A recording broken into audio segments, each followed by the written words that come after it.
I was never the kind of man to spend money foolishly.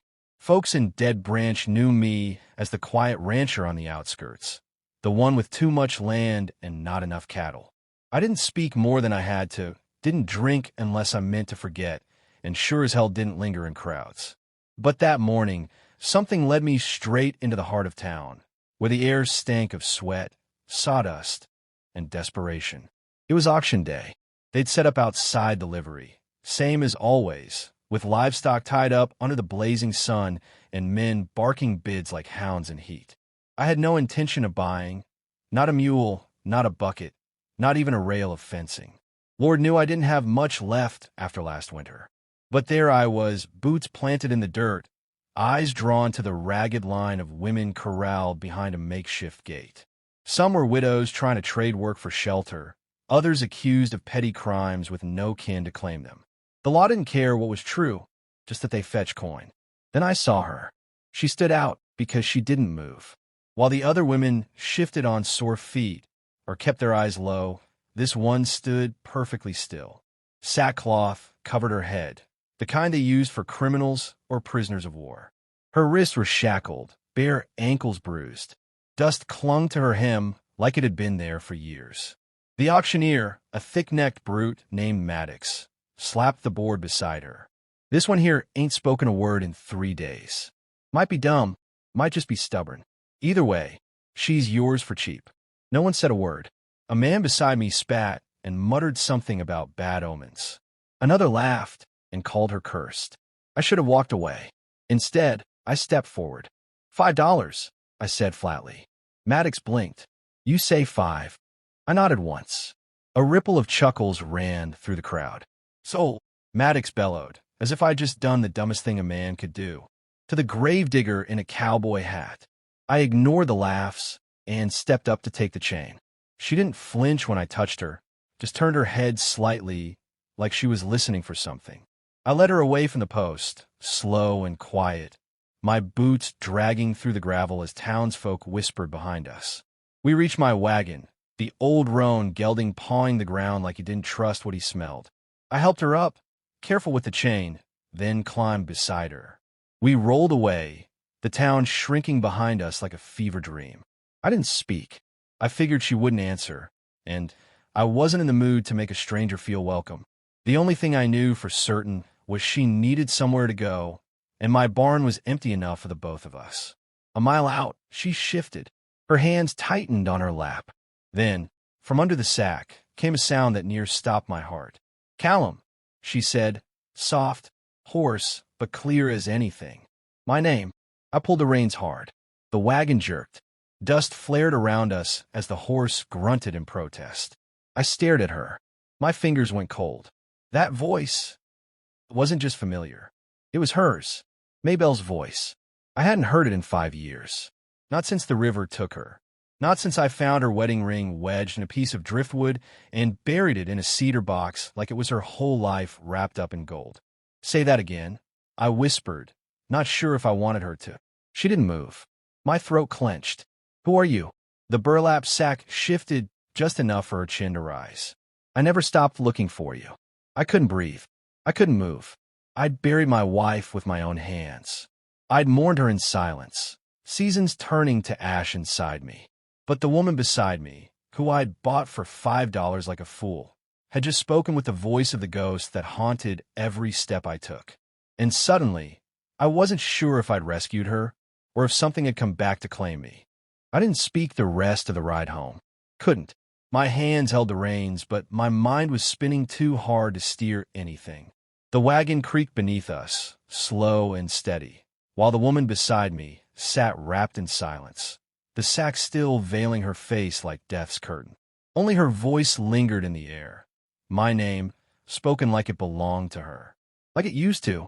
When we reached the ranch, I helped her down. Her limbs moved stiffly, like she wasn't used to walking free. The way she turned her head, slow and cautious, told me she remembered this place, or maybe just the idea of it. I led her past the barn, where the roof still slumped from last winter's snow, and into the house that hadn't heard laughter in 5 long years.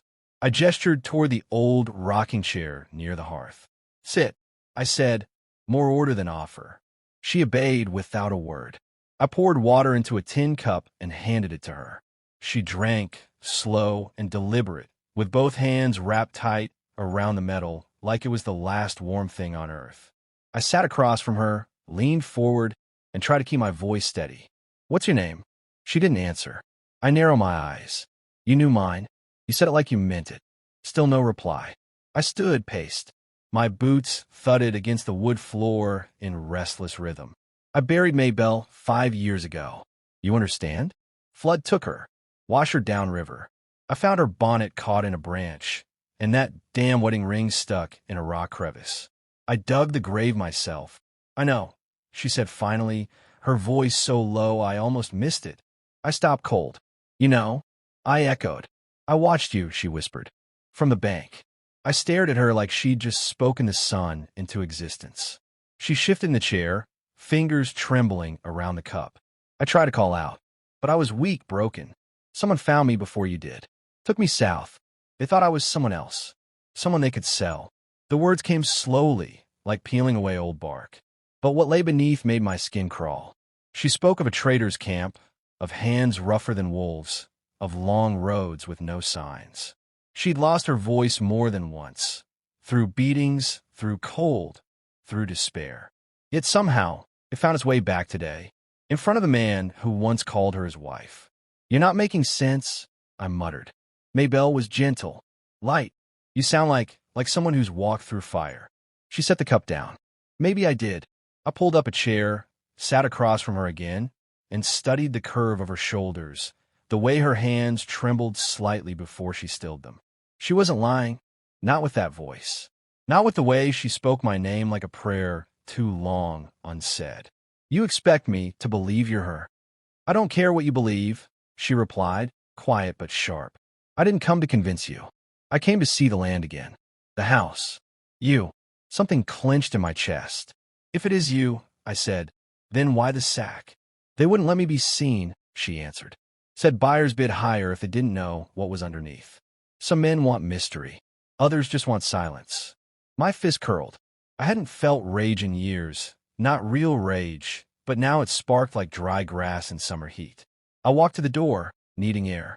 Night had fallen outside, stars hanging like judgment. My breath fogged as I stepped onto the porch, the cold biting through my shirt, grounding me. Behind me, the floor creaked.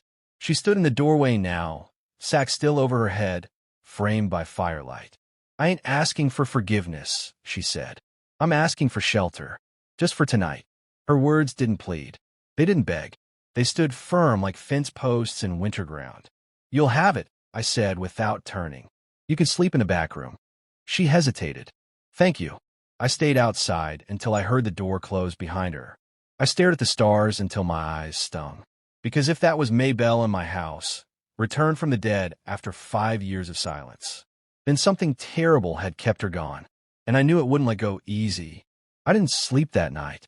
The wind scratched at the window panes, but it wasn't the sound that kept me awake. It was the woman in the back room, the one who claimed to be Maybelle, who spoke with her voice and carried her ghost like a shadow stitched to her feet.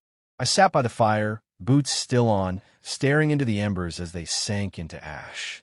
My rifle lay across my lap, not because I feared her, but because I didn't know what I'd do if this all turned out to be some cruel trick. Morning broke with pale light sliding through the shutters. I made coffee, kept quiet, and waited to hear the creak of floorboards. When the door finally opened, she stepped into the room without the sack.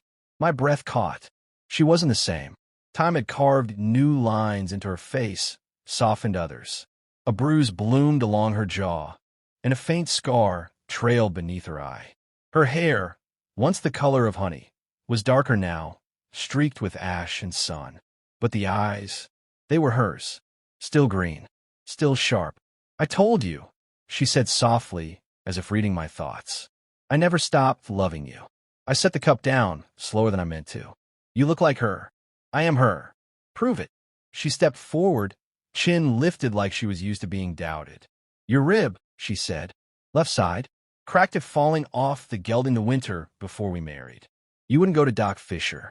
Said whiskey was cheaper than stitches." I stared. And the little apple tree out back, she continued. You planted it after the miscarriage. Said it was the only thing still growing. That tree had died 2 winters ago, but her words hit like it was blooming all over again. I stood. My knees felt unsteady. Where did they take you? Her eyes lowered. South, to a trader's outpost near Fort Kincaid. They thought I was someone else, a native woman escaped from a rancher down in Arizona territory. I tried to tell them who I was, but they didn't care. Said a pretty mouth was more useful shut. She touched her throat absently, like the memory still lived there. I was sold. Twice. Branded the second time. I ran. Got caught. Then ran again. 5 years of dirt roads, rail camps, and faces I've tried to forget. I only made it back this far because I heard a drifter talk about a lonely rancher near Dead Branch, one who never remarried. I prayed it was you. The room was silent, but for the fire crackling low. She unbuttoned the sleeve of her dress and pulled it down. There it was, a raised mark on her upper arm. Ugly. Twisted. I looked away. Why didn't you call out that day at the river? I asked. I was there. I searched for you until my hands bled. I was under a bank, she said. Half buried. Mud in my throat. I saw you, but I couldn't move. Couldn't make a sound. I pressed a hand to my face, trying to stop the flood inside me. I had mourned her like a widow, buried her name with my own hope. And now she stood before me, shaped by suffering, but still somehow whole. I'm sorry, I said, voice thick. I stopped looking. You weren't supposed to, she whispered. I closed the distance between us, but stopped short. Why'd you let them put that sack on your head? Why let yourself be sold? I didn't let anything, she said, fiercer now. You think I chose it? I got caught crossing the ridge in Laramie County. Said I had no papers, no man to vouch for me. They tied me up, called me a stray, and hauled me in like a rustled cow. I felt sick, not just with guilt, but with something else. Fury, cold and clear. They're still doing that? I asked. Selling women like livestock? She nodded. They call me worthless. Said $5 was generous. I paced the room, rage rattling inside me like a struck bell. Then I stopped and looked at her, really looked. You're not staying in that back room, I said. Her brow furrowed. Why not? Because you're not some lost thing anymore. And if you're Maybelle, and God help me, I believe you are, then you belong here. She stared at me, and for the first time, I saw the tremble return her hands. I don't know how to be myself again, she admitted. Then we'll figure it out. Together. She nodded once, slow and uncertain. But her eyes brimmed with something I hadn't seen since before the flood, something like hope. I stepped outside a moment later, needing air. The wind rolled over the hills. My land, dry and cracked, stretched quiet before me. But now, something stirred in the dirt. Not a ghost, not a memory. Something alive. 2 days passed, then 3. I didn't ask her to prove anything more, and she didn't offer. We moved like folks relearning how to breathe in each other's air. I fixed the porch rail she always used to lean on, and she folded linens like she never left. At night, I heard her crying behind the door, soft, steady, like rain on a barn roof. I didn't interrupt. Some griefs need their own space to run dry. But something sat wrong in my gut, like a stone I couldn't pass. She still flinched when boots thudded on floorboards. Still paused before every open door like it might slam shut behind her. And when I asked where she'd been kept before they brought her to Dead Branch, her voice clipped short, lips going tight. That morning, I hitched the wagon before dawn. Didn't say where I was headed. Just left her eggs and a note on the table. I'll be back before sunset. Locked the door. I rode toward town, heat already rising in waves over the scrubland. My stomach turned the closer I got to that auction yard, now cleared of chains and crates. The same livery hands milled about, but their faces twisted when they saw me. I found Maddox near the saloon, his mouth wide with laughter and whiskey stink. You sold me a woman under false pretense, I said. He smirked. Cheers now. What's the complaint? She wasn't mute. She wasn't a criminal. He shrugged. She wasn't claimed. That's all the law needed. I stepped closer, low and slow. Where'd you get her? He took a drink. Wandered in with a bounty tag. Some rider dropped her off. Said she was caught squatting on railroad land. You see the tag? Nope. Don't matter. It does to me. His smirk faltered. I turned away before I did something that'd land me in jail. Instead, I headed to the sheriff's office. Hank Delroy had worn that badge too long. Comfortable in his chair, too lazy to lift his boots off the desk. I dropped Maybelle's old wedding ring on the table in front of him. "You remember her?" I asked. He picked it up, squinted. "Hell, Rourke, I thought she died years back." "She didn't. You let her get sold in chains 3 days ago." His eyes widened just enough to tell me he hadn't known, or hadn't wanted to. "She was listed as Jane Doe. Came in under a writer's signature, never verified. That's not my fault. You could have looked." "Paperwork's paper," he said, setting the ring down. "The system moves faster than justice." "Not anymore." I stepped back out and rode for the church. Reverend Amos had known us both before we married. He stood frozen when I told him who was living at my ranch. When I asked if he'd vouch for her identity, he didn't hesitate. By sunset, I'd gathered 3 folks who remembered her. Her voice, her face, the way she used to bring pies to church socials. I brought them all back with me, dust trailing behind the wagon like smoke from a coming fire. When we stepped inside, Maybelle stood frozen near the stove, her eyes darting between each face like she was bracing for a blow. Reverend Amos stepped forward and tipped his hat. "It's good to see you again, Maybelle." Her hand went to her mouth. The other 2 nodded. The preacher's wife even hugged her. The last of her walls crumbled then. Her shoulders slumped. She wept. Not the soft, hidden kind, but the sound of something breaking open, spilling out after years of being nailed shut. I gave her space, just like before. Later that night, when the others had gone, I found her sitting on the porch steps. Moonlight painted her skin silver. "They remembered me," she whispered. Of course they did. Her fingers traced the ring I'd returned to her that evening. "I thought I was gone too long to come back." "You're home," I said. She looked at me, something different in her gaze now. Not fear, not grief. A question. "Can it ever be like before?" "No," I said gently, "but maybe better. We're not the same folks anymore. And maybe that's all right." We sat in silence, wind rustling the dry grass, night animals calling from the trees. "I want to tear that auction down," I said finally. She smiled faintly. "You'd be hung." "Maybe, but I'll start by making sure no other woman goes through what you did." She took my hand then, held it like it was the only thing anchoring her to the world. I looked at her, scars, tremors, shadows, and all, and saw the woman I loved, not as she was before, but as she'd become. Alive, returned, unbreakable. I'd paid $5 for a nameless woman, but what I got back was the part of me I thought had drowned with her. And this time, I'd never let go.